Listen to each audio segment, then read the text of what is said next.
Harimau mati meninggalkan belang, manusia mati pasti meninggalkan nama.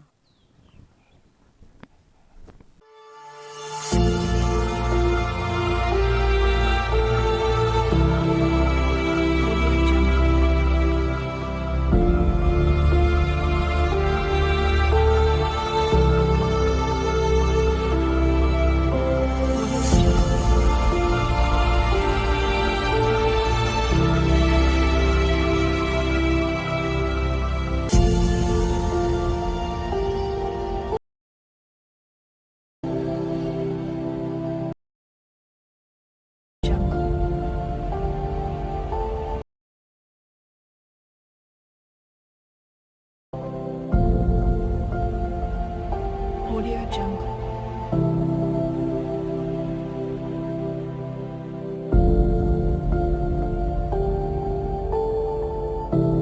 Audio Jungle.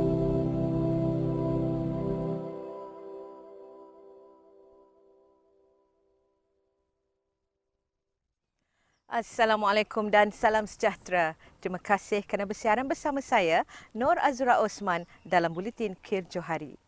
Pada segmen Bicara Tokoh kali ini, kita akan memperkatakan tentang sejarah dan jati diri seorang tokoh yang sentiasa dikenang. Tan Sri Dr. Zainal Abidin bin Ahmad atau lebih dikenali sebagai Pendeta Za'abah telah dilahirkan pada 16 September 1895 di Kampung Bukit Kerdas, Negeri Sembilan, merupakan anak sulung dari 3 orang adik-beradik. Bapanya Ahmad Ibrahim yang berketurunan suku Bugis Linggi Kepulauan Riau merupakan seorang petani dan pemborong di sekitar Kuala Pilah dan Bahau. Namun mempunyai pendidikan agama yang baik dan merupakan satu-satunya penduduk yang boleh membaca dan menulis pada ketika itu.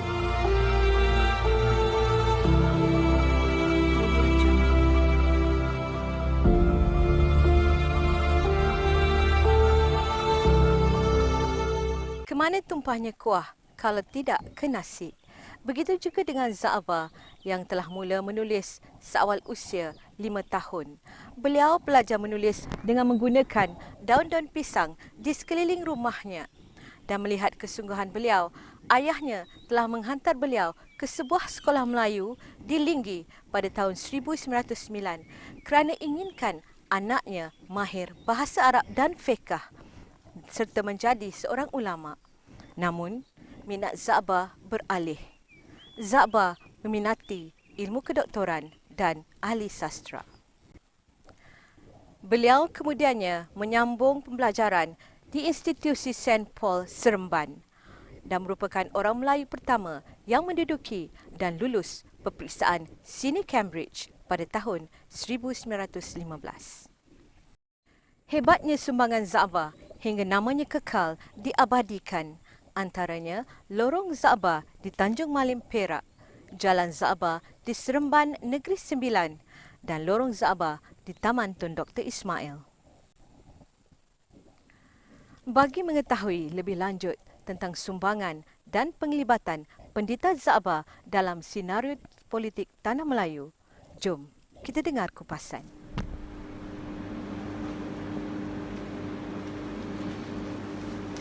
Za'abah mula terlibat dalam arena politik negara apabila beliau bersama keluarganya telah berhijrah dari Negeri Sembilan ke Kuala Lumpur selepas tentera Jepun menyerah kalah pada tahun 1945. Pada masa yang sama, tentera British kembali semula ke Tanah Melayu dan mereka telah menubuhkan Malayan Union. Sebagai seorang nasionalis, Za'abah merasakan bahawa tindakan pihak British menubuhkan Malayan Union pastinya akan melemahkan orang Melayu dan raja-raja akan hilang hak.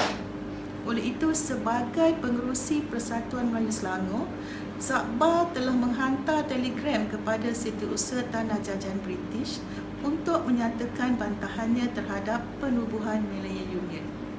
Za'abah sentiasa berfikir bagaimana cara untuk menggagalkan penubuhan Malayan Union itu. Oleh itu, persatuan-persatuan Melayu dan juga pergerakan-pergerakan Melayu telah berhimpun di Kelab Sultan Sulaiman di Kampung Baru pada 1 hingga 4 hari bulan Mac tahun 1946 untuk menyatakan bantahan mereka terhadap Malayan Union. Dan Zakbar telah dilantik sebagai pengerusi penganjur Kongres Melayu yang pertama, dan Datuk On bin Jaafar telah dilantik sebagai pengerusi Kongres Melayu.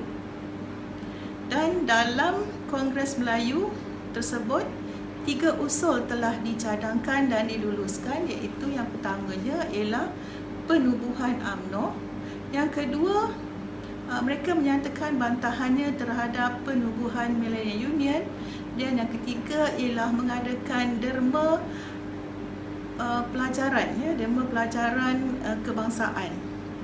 Dan seterusnya, Zakbar juga melalui kongres tersebut telah mengambil ketetapan untuk memulaukan pelantikan Gubernur Malayan Union, dan beliau juga memohon supaya Raja-Raja Melayu tidak hadir dalam pelantikan tersebut kerana sekiranya Malayan Union ditubuhkan, pastinya kuasa dan hak orang-orang Melayu di tanah Melayu akan hilang dan semakin berkurangan.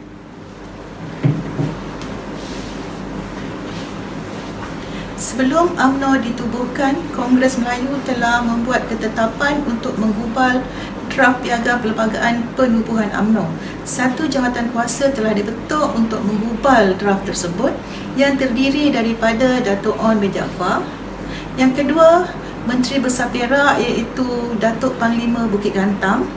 Yang ketiga, Datuk Nik Ahmad Kamil, Menteri Besar Kelantan.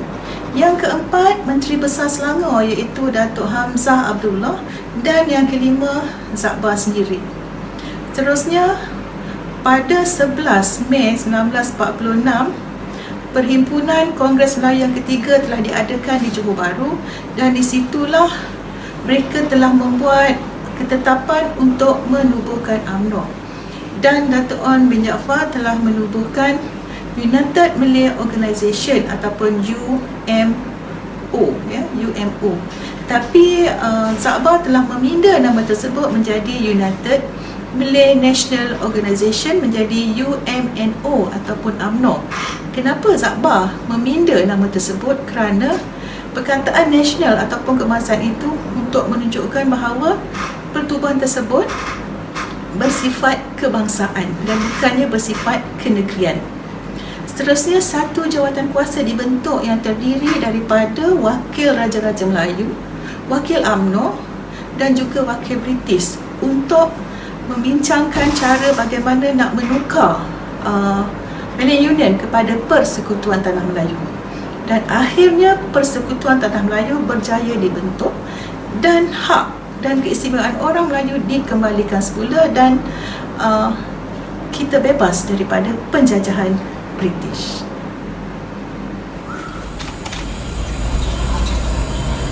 Sumbangan Zakbar sangat besar dalam arena politik negara kerana beliau merupakan orang yang telah bekerja keras dalam menganjurkan Kongres Melayu yang pertama bagi menghalang penubuhan Malayan Union.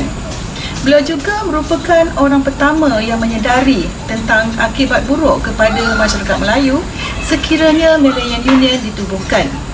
Semangat juang yang tinggi, ketajaman fikiran dan juga keprihatinan terhadap bangsa menyebabkan Zakbar merupakan orang yang sangat penting dalam penubuhan UMNO walaupun tanpa apa-apa jawatan. Ini kerana Zakbar sangat minat dalam bidang penulisan berbanding menjadi seorang pemimpin. Itulah Zakbar yang sebenarnya.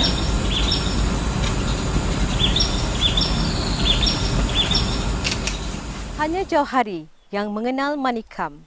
Dari kupasan Puan Haja Najmah itu tadi, dapat kita simpulkan semangat, ketajaman fikiran, keprihatinan terhadap bangsa menjadikan Zakbar orang terpenting dalam penubuhan UMNO hingga beliau pernah ditawarkan jawatan sebagai Perdana Menteri pertama namun ditolak.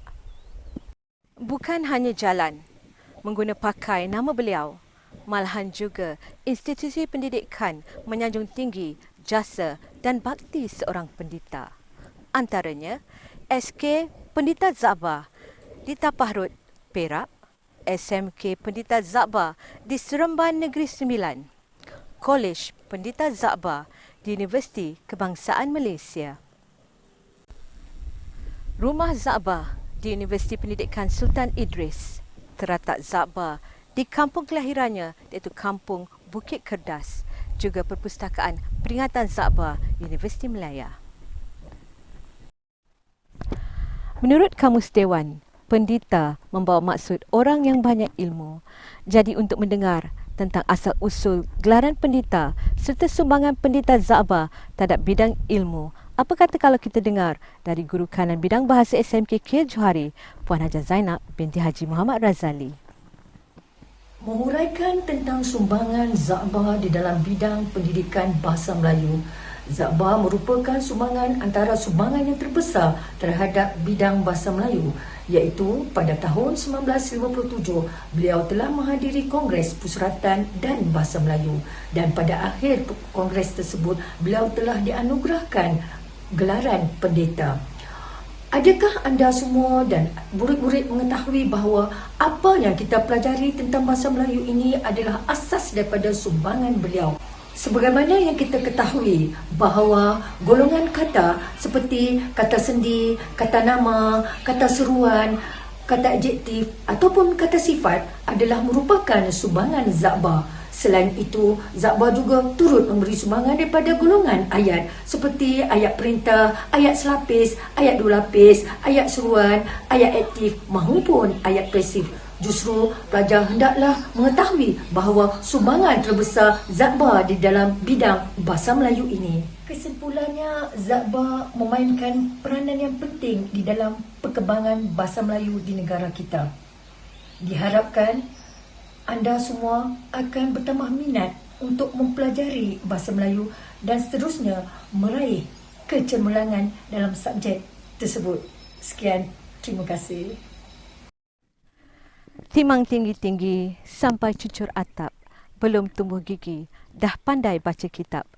Begitulah kiranya dapat kita katakan betapa pendeta Zakbar amat mencintai bidang bahasa dan sastra hingga berjaya meletakkan asas sistem bahasa Melayu baharu dalam ejaan dan tata bahasa. Ini jelas membuktikan tanpa ilmu, orang Melayu tidak akan pernah maju. Selepas ini kita akan menelusuri apakah kaitan Zakbar dan penubuhan Pejabat Karang Mengarang SITC yang ditubuhkan pada tahun 1924 serta apakah sumbangan pendeta Zakbar dalam aspek pendidikan. Jika dilihat daripada konteks pendidikan, Zainal Abidin Ahmad atau juga dikenali sebagai Zakbar sangat bergiat aktif dalam bidang karang mengarang. Bermula di SITC pada ketika itu dan juga dikenali sebagai Sultan Idris Training College, dan pada hari ini Sultan Idris Training College telah berubah menjadi Universiti Pendidikan Sultan Idris.